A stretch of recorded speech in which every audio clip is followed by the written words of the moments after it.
Hello बच्चों, good afternoon. तो फिर से एक और लेक्चर आ चुका है क्लास 10 का, जो कि है साइंस चैप्टर 1 का रासायनिक अभिक्रिया एवं समीकरण का। ठीक है, इससे पहले मैंने ऑलरेडी इसके 2 लेक्चर कर चुके हैं। ठीक है, आप अगर आप जाकर यूट्यूब पर चेकआउट करोगे तो आपको इस चैप्टर का 2 लेक्चर ऑलरेडी इस पे यूट्यूब पे डाला हुआ है, तो आप वहाँ से जाकर देख सकते हो। ठीक है, जो हमारा पिछला लेक्चर था उसमें हमने रासायनिक अभिक्रिया के प्रकार के बारे में पढ़ा। ठीक है, और जो रासायनिक अभिक्रिया का प्रकार था उसमें हम लोग क्या-क्या पढ़े थे, तो उसमें हम लोग 4 रासायनिक अभिक्रिया के प्रकार पढ़े, जिसमें से था संयोजन अभिक्रिया, वियोजन अभिक्रिया, विस्थापन अभिक्रिया और द्विस्थापन अभिक्रिया। ठीक है, तो ये ऑलरेडी हम कवर कर चुके हैं। ठीक है, आज का जो लेक्चर होने वाला है उसमें हम और भी अभिक्रिया के बारे में पढ़ेंगे और कुछ-कुछ एप्लीकेशंस है उसके बारे में हम पढ़ेंगे और उसके बाद ये चैप्टर एंड हो जाएगा। ठीक है ना?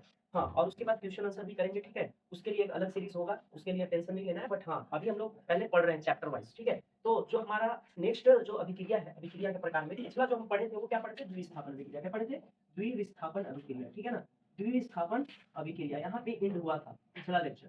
ठीक है, अगर आप लोग नहीं देखे हो तो आप लोग जाकर क्या कर सकते हो, चेकआउट कर सकते हो। द्विस्थापन अभिक्रिया इंग्लिश में इसको बोलते हैं डबल डिस्प्लेसमेंट रिएक्शन। ठीक है ना?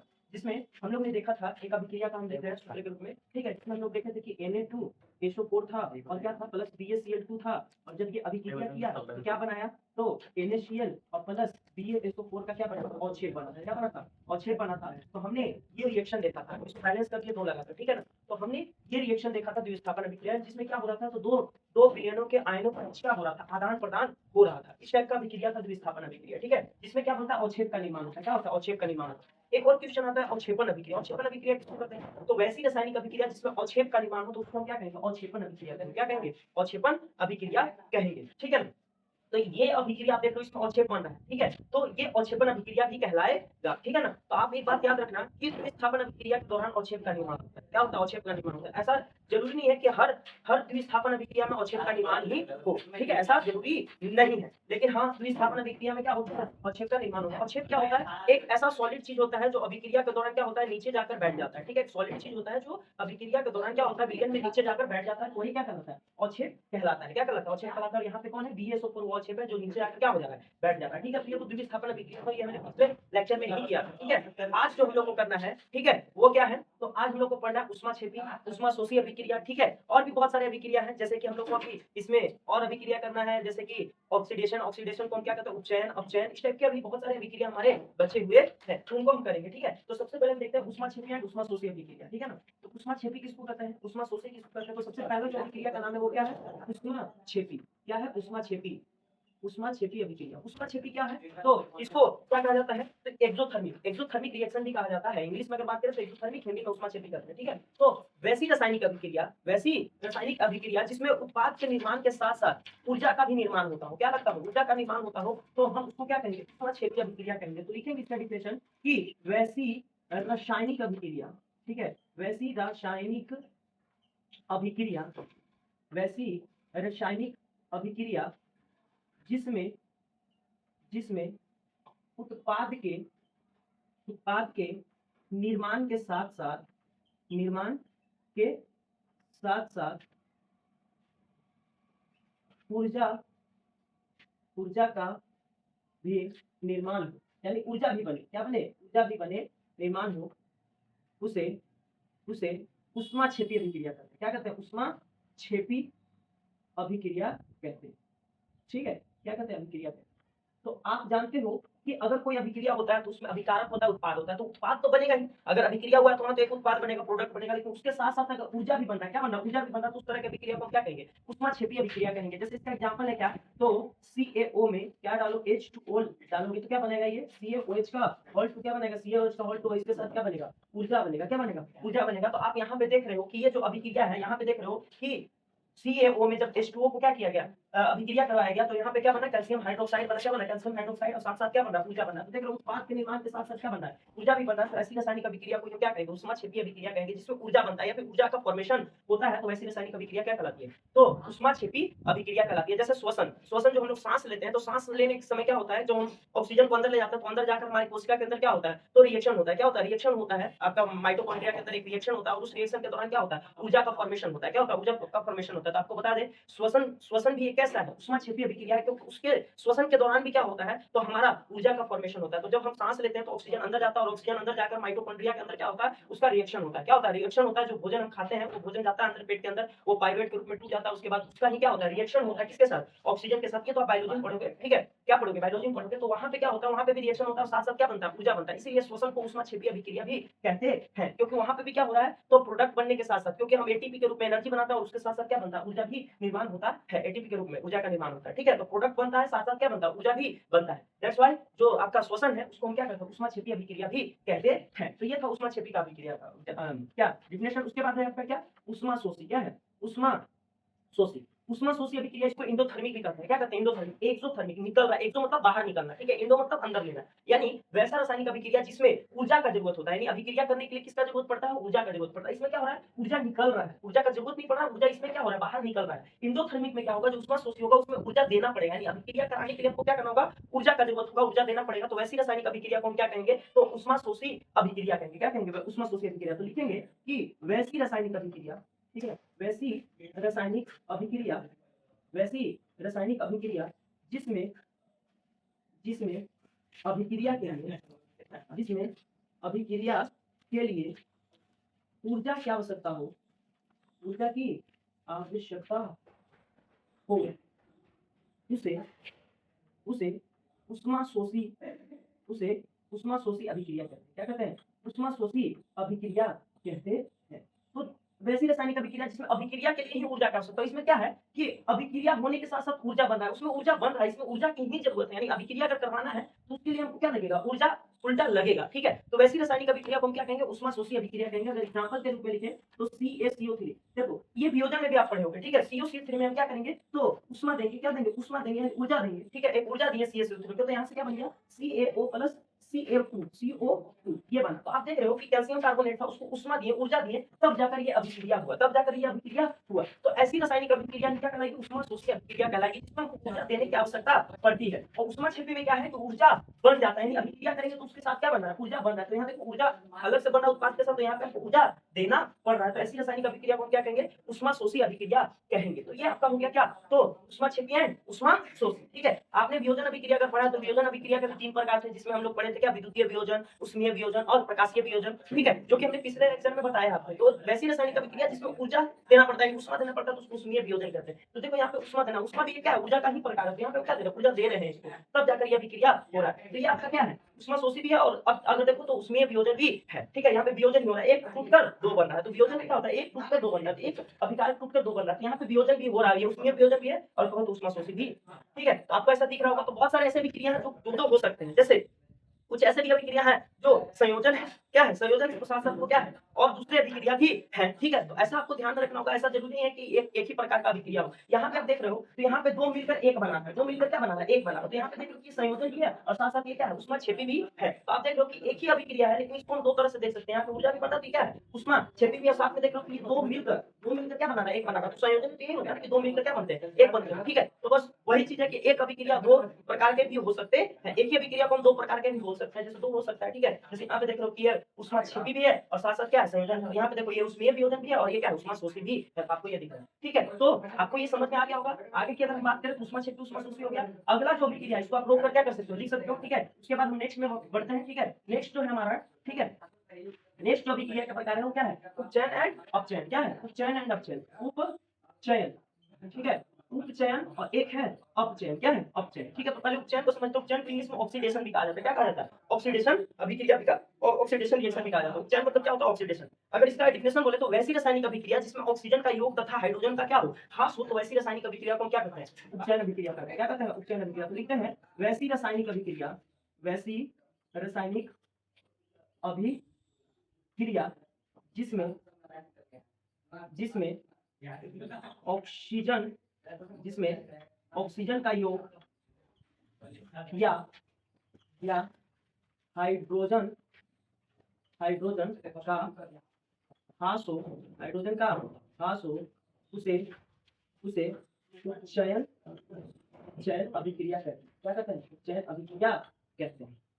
क्या कहते हैं उपचयन अभिक्रिया? हम क्या बोल रहे हैं कि वैसी रासायनिक अभिक्रिया जिसमें क्या हो, ऑक्सीजन का योग हो या फिर हाइड्रोजन का ह्रास हो, तो वैसी रासायनिक अभिक्रिया को हम क्या कहेंगे? उपचयन अभिक्रिया। जैसे एक एग्जांपल दे रहे हैं, जैसे C+O2 क्या हो गया? C+O2 तो यहाँ बनेगा क्या? CO2। तो आप देख लो कार्बन के साथ ऑक्सीजन का रिएक्शन जब करवाएं तो कार्बन डाइऑक्साइड बना, कार्बन डाइऑक्साइड बनता है। यहाँ पे देख लो कि कार्बन के साथ ऑक्सीजन जाकर क्या हो रहा है? ऐड हो रहा है। तो वैसी रासायनिक अभिक्रिया जिसमें ऑक्सीजन का योग होता है, यहाँ पे ऑक्सीजन जुट रहा है, क्या हो रहा है? ऑक्सीजन जुट रहा है, या तो ऑक्सीजन जुट जाए या तो ऑक्सीजन जुट जाए या फिर हाइड्रोजन घट जाए, या तो ऑक्सीजन जुट जाए या तो हाइड्रोजन का ह्रास हो जाए। तो इस तरह के रासायनिक अभिक्रिया को हम क्या कहते हैं? तो क्या कहते हैं? उपचयन अभिक्रिया यानी ऑक्सीडेशन रिएक्शन कहते हैं। Addition of oxygen and removal of hydrogen called oxidation reaction. ठीक है ना? तो यहाँ पे आपको दिख रहा है कि C+O2 क्या है? अभिक्रिया का क्या बना रहा है? CO2 बना रहा है। क्या बना रहा है? CO2 बना रहा है। वैसे ही है आपका CuO प्लस यहाँ पे करोगे तो CuO बनाएगा। क्या बनाएगा? CuO बनाएगा। तो आपको दिख रहा है यहाँ पे कॉपर ऑक्साइड बन रहा है। क्या बन रहा है? कॉपर ऑक्साइड बन रहा है। तो आपको यहाँ पे दिख रहा होगा कि किस तरह से यहाँ पे क्या हो रहा है? रिएक्शन हो रहा है। क्या हो रहा है? रिएक्शन हो रहा है। बैलेंस कर दिए, देखो यहाँ पे O2 था तो 2 लगा दिए, तो O गया, 2 C हुआ, तो फिर हमको इधर भी 2 लगाना पड़ा। तो बैलेंसिंग हम सीधे सीधे कर दे रहे हैं। बैलेंसिंग हम ऑलरेडी बता चुके हैं, आप क्या कर लेना,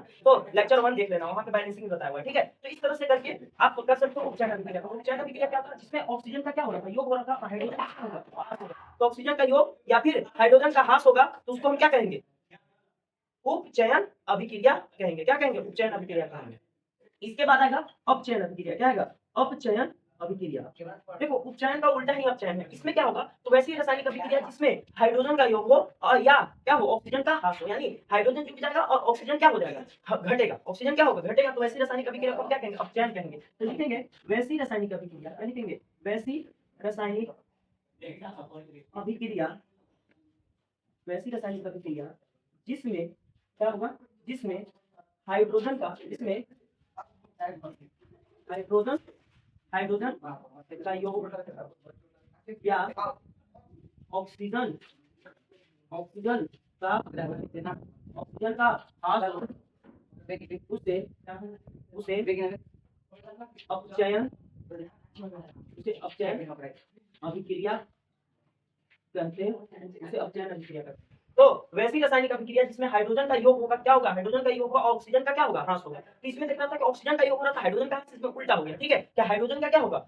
योग होगा और ऑक्सीजन का ह्रास होगा। तो वैसी रासायनिक अभिक्रिया को हम क्या कहेंगे? अपचयन अभिक्रिया कहेंगे। क्या कहेंगे? अपचयन अभिक्रिया कहेंगे। एक एग्जांपल का बात करें तो Cu प्लस क्या होता है? Cu plus sorry CuO H2 हम एक एग्जांपल ले रहे हैं। इसमें करेंगे तो क्या हो जाएगा? Cu प्लस H2 क्या बनेगा? Cu plus H2। तो यहाँ पे आप देखना कि यहाँ पे दोनों अभिक्रिया हम इसी रिएक्शन में दिखा दिए। यहाँ पे दोनों अभिक्रिया जो है इसी रिएक्शन में हो रहा है। ठीक है ना बाबू लोग? आप लोग थोड़ा सा साइड में देखिएगा।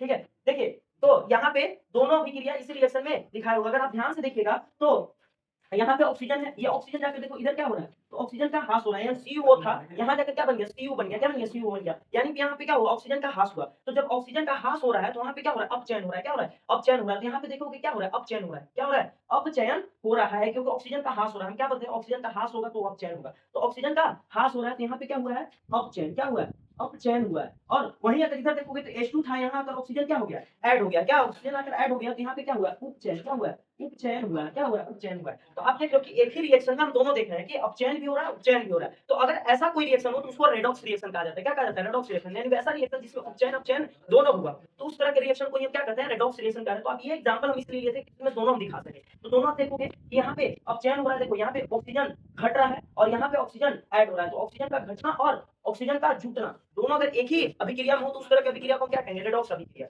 तो आपको यहाँ दिख रहा है कि हाइड्रोजन में जाकर ऑक्सीजन जुट जा रहा है, यहाँ पे अपचयन हुआ है, तो सॉरी उपचयन हुआ है। और यहाँ पे क्या हो रहा है? तो ऑक्सीजन घट रहा है, यहाँ पे क्या हुआ है? तो अपचयन हुआ है। क्या हुआ है? अपचयन हुआ है। तो ये आपका था दो अभिक्रिया जो कि इस चैप्टर का लास्ट अभिक्रिया था, उपचयन और अपचयन। एक और अभिक्रिया उदासीनीकरण अभिक्रिया, आप लोग पढ़े भी होंगे 8th क्लास में, उदासीनीकरण अभिक्रिया। तो वैसी रासायनिक अभिक्रिया जिसमें अम्ल और क्षारक आपस में अभिक्रिया करके क्या बनाते हैं? सॉल्ट और क्या करते हैं? जल का निर्माण करते हैं। तो वैसी रासायनिक अभिक्रिया को हम क्या कहते हैं? उदासीनीकरण अभिक्रिया कहते हैं। ठीक है? न्यूट्रलाइजेशन रिएक्शन कहते हैं, है ना? तो आप एक और अभिक्रिया पढ़ोगे तो उदासीनीकरण तो आप आगे जाकर सेकंड चैप्टर में पढ़ोगे। ठीक है? जिसमें अम्ल और क्षारक का क्या होगा? रिएक्शन होगा और वो दोनों रिएक्शन करके क्या बनाएंगे? जैसे एक एग्जांपल नहीं दे रहा है कि HCl प्लस क्या NaOH आपस में अभिक्रिया करके देखो सॉल्ट NaCl और प्लस क्या बना देता है? H2O बना देता है। तो यहाँ पे दिख रहा है कि अम्ल है, एक क्षारक है, अभिक्रिया करके क्या बनाया? तो सॉल्ट और वाटर बनाया। तो इस तरह की अभिक्रिया को हम क्या कहते हैं? उदासीनीकरण अभिक्रिया कहते हैं, क्योंकि यहाँ पे क्या बन जाता है? उदासीन चीज बन जाता है। तो इस अभिक्रिया को क्या कहते हैं? उदासीनीकरण अभिक्रिया कहते हैं। तो एक और अभिक्रिया था। तो मेनली जो भी अभिक्रिया के प्रकार थे, ठीक है, वो हम सब पढ़ लिए। ठीक है? सारा पढ़ लिए, जैसे संयोजन संयोजन हो गया, वियोजन हो गया, विस्थापन हो गया, द्विविस्थापन हो गया,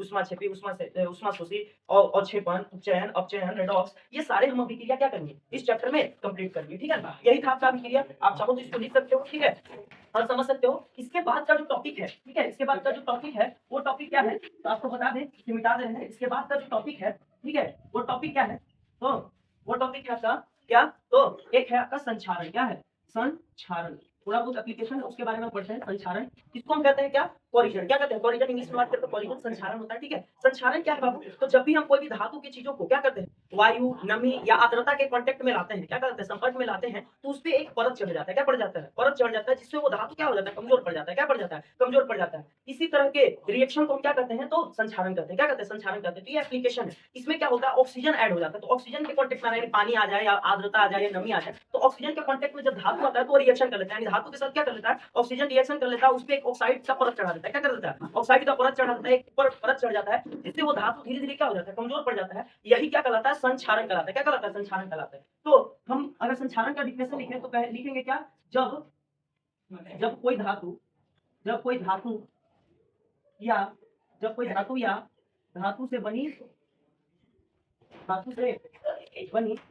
कोई वस्तु कोई वस्तु कोई वस्तु जब कोई धातु या धातु से बनी कोई वस्तु वायु, आर्द्रता तथा नमी के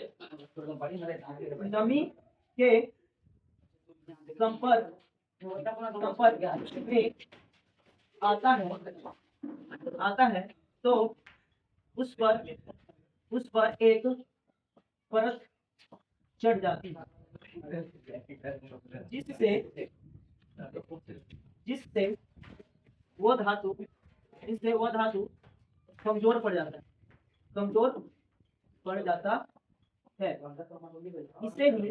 है, इसे ही संचारण कहते हैं, क्या कहते हैं, संचारण कहते हैं।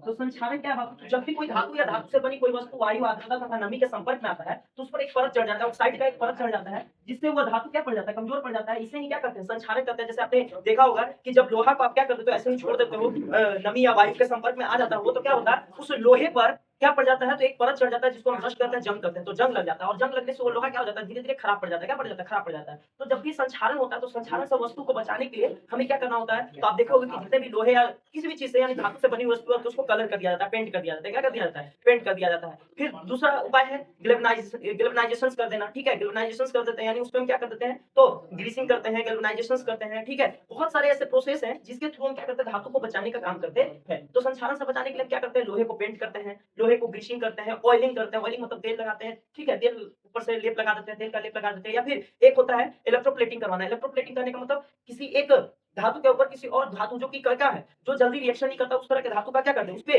परत चढ़वा दे, क्या चढ़वा दे, परत चढ़वा दे, तो उस तरह की भी चीजें करवाई जाती है। तो संचारण से बचाने के लिए बहुत सारी उपाय करते हैं, पेंट करते हैं, ठीक है, कलर चढ़ाते हैं, ठीक है, उसके अलावा क्या करते हैं, ग्रीसिंग करते हैं, ऑयलिंग करते हैं। तो इस तरह की चीजें बहुत सारी है जो हम क्या करते हैं, संचारण से बचाने के लिए करते हैं, क्योंकि उसके ऊपर परत आ जाता है। अगर ऊपर से पेंट कर दिया, कुछ भी कर दिया, तो क्या होगा कि वो डायरेक्टली जो लोहा है वो डायरेक्टली, या फिर कोई भी धातु है वो डायरेक्टली वायु या क्या नमी या आर्द्रता के कांटेक्ट में नहीं आएगा। डायरेक्टली नहीं आएगा तो फिर वहां पे वैसा रिएक्शन नहीं होगा, जिसकी वजह से कोई परत उस पर चढ़ेगा नहीं और वो बहुत टाइम तक क्या रहेगा, बचा रहेगा। तो हम ऐसा काम करके हम संचारण से चीजों को बचाने का काम करते हैं। तो ये संचारण टॉपिक था कि जब कोई धातु या धातु से बनी कोई वस्तु वायु, आर्द्रता, नमी के संपर्क में आता है तो उस पर क्या हो जाता है, एक परत चढ़ जाती है, जिससे धातु कमजोर पड़ जाता है। इसे क्या कहते हैं, संचारण कहते हैं। एक और टॉपिक था विकृत विकृत विकृत गंधिता। क्या था, विकृत गंधिता। विकृत गंधिता क्या है, तो आपको बता दें, जो खाने वाली जो तैलीय चीजें होती हैं, जो खाने वाली तैलीय चीजें होती हैं, तो उसपे क्या होता है, वो जब तैलीय चीजों को क्या करते हैं, तो जब एक्सपोजर में वायु के एक्सपोजर में लाया जाता है, यानी वायु के संपर्क में लाया जाता है, तो वो क्या हो जाता है, उपचयित हो जाता है। क्या हो जाता है, उपचयित हो जाता है, यानी ऑक्सीजन के साथ अभिक्रिया कर लेता है, और जिसकी वजह से वो खाने में क्या आ जाता है, एक अजीब टाइप सा गंध आ जाता है, जिसको हम लोग अगर आमजन की भाषा में बोलते हैं तो मेहरा आ जाता है। कहते हैं ना, जैसे हम लोग कोई बिस्किट टिस्कुट क्या कर देते हैं, जो फाड़ कर उसको क्या कर देते हैं, ऐसे ही छोड़ देते हैं, नहीं खाने का मन किया छोड़ दिए, तो उसमें क्या हो जाता है, तो गंध आ जाता है। क्या आ जाता है, बिस्किट में गंध आ जाता है, जिसको हम लोग मेहराइल करते हैं। क्या करते हैं, मेहराइल करते हैं। तो उसी चीज को क्या कर देता है, तो साइंस की भाषा में विकृत गंधिता कहा जाता है, रेसिडिटी कहा जाता है। क्या कहा जाता है, रेसिडिटी कहा जाता है। तो आप डिफिनेशन लिख लेना कि जब भी कोई भी तैलीय वस्तुओं में जब भी कोई तैलीय पदार्थ में वायु के संपर्क में छोड़ा जाता है तो वह चयित हो जाता है, जिससे जिससे वह वस्तु ग्रंथित हो जाती है। क्या हो जाता है? ग्रंथित हो जाता है। इसे ही विकृत क्या कहते हैं? इसे ही विकृत ग्रंथिता कहते हैं। क्या कहते हैं? विकृत ग्रंथिता। ठीक है, आपको क्या दिख रहा है? जब भी कोई तैलीय पदार्थ को वायु के संपर्क में लाया जाता है तो वो उपचयित हो जाता है। क्या हो जाता है? उपचयित हो जाता है। दैट मींस उपचयित होने का मतलब ऑक्सीजन के साथ अभिक्रिया कर जाना, जिससे वस्तु क्या हो जाता है? ग्रंथित हो जाता है। इसे ही क्या कहा जाता है? विकृत ग्रंथिता कहा जाता है। अब विकृत ग्रंथिता से बचाने के लिए हम क्या करते हैं? वस्तुओं को अच्छे से पैकेजिंग करते हैं, अच्छे से पैक करना होता है। ठीक है, नाइट्रोजन के द्वारा आप लोग पढ़े भी होंगे। विकृत ग्रंथिता से बचाने के लिए हम क्या करते हैं? तो नाइट्रोजन से क्या करते हैं? चीजों को पैक किया जाता है। तो देखना जितना कुरकुरे और इस सब का पैकेट होता है उसमें क्या होता है? तो नाइट्रोजन गैस भरा जाता है। तो आप लोग देखना पैकेट बहुत खुला खुला सा होता है। ठीक है, और उसमें खाने वाली चीजें क्या मिलता है? थोड़ा सा मिलता है। ठीक है, मिलता है ना। 5 रुपए वाली चीज देखोगे जो कुरकुरे या फिर क्या खाओगे, लेस खाओगे तो लेस में तो थोड़ा सा होता है। बाकी चीजें क्या होती है? गैस ही भरी हुई। तो वो गैस कौन सी होती है? नाइट्रोजन गैस होती है, जिससे वो सुरक्षित होता है। या फिर आपको और गंध से बचाना हो तो हम लोग क्या करते हैं? तो फ्रिज में रख देते हैं, रेफ्रिजरेटर में रख देते हैं। ठीक है, बहुत सारे ऐसे प्रोसेस हैं जिससे हम क्या करते हैं? तो विकृत ग्रंथिता से बचाने का कोशिश करते हैं। ऐसे ही खुला छोड़ने के जगह हम उसे फ्रिज में रख देते हैं। ठीक है, अच्छे से पैकेजिंग करके रखते हैं। या फिर कोई चीजें से अचार में देखोगे ऑयल का यूज किया जाता है, तेल का यूज किया जाता है, ताकि वो और ज्यादा दिन तक क्या हो सके? चल सके। तो इस तरह की चीजें होती है। नमक का प्रयोग किया जाता है, तो नमक का प्रयोग करके भी क्या किया जा सकता है? विकृत ग्रंथिता से बहुत सारी चीजों को बचाया जा सकता है। तो आप देख सकते हो